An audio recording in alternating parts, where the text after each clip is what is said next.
Now, Krishna says value research generally suggests investors to avoid investing in too many funds beyond 4 to 5. Does it apply to portfolios having both debt and equity funds? Krishna wants to build a 60s to 40 equity to debt portfolio with the help of equity and debt funds, not with hybrid funds.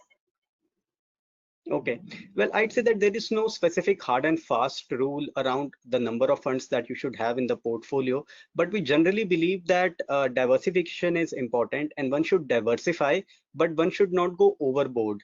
Our experience or whatever research we've done, the numbers that we see suggest that beyond 4 or 5 funds, you really end up adding complexity to your portfolio, and the benefits of diversification diminish rapidly beyond that.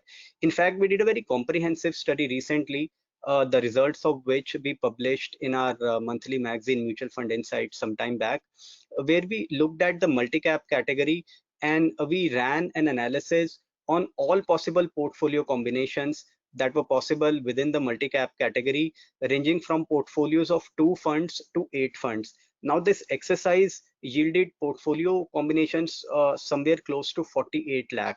So that is suggestive of the breadth of this study.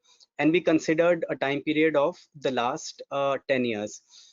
So our study revealed that as we progressively added one more fund to a combination of funds in a portfolio, say we move from 2 funds to 3 funds, or 3 funds to a portfolio of 4 funds, initially the benefits were meaningful in terms of reduced volatility in the portfolio as measured by the standard deviation over this holding period.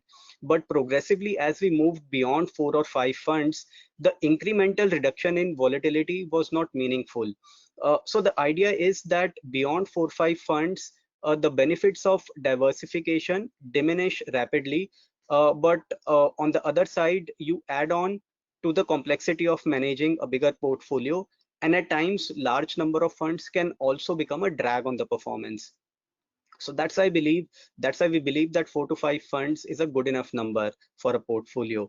And I'd say that a similar principle holds true for debt as well. There is no point spreading far too thin across too many funds, which does not yield any meaningful benefit. Now, in his case, he talked about his desire to maintain a 60-40 allocation between equity and debt. I think he can very well manage that with a portfolio of 5 funds. So he can look to pick 3 equity funds and 2 high quality debt funds, and spread his money by allocating 20% to each of these funds. So with these 5 funds, he would be easily able to create a 60-40 allocation. And once he does that, he should look to rebalance his investments on an annual basis, and that should be good enough.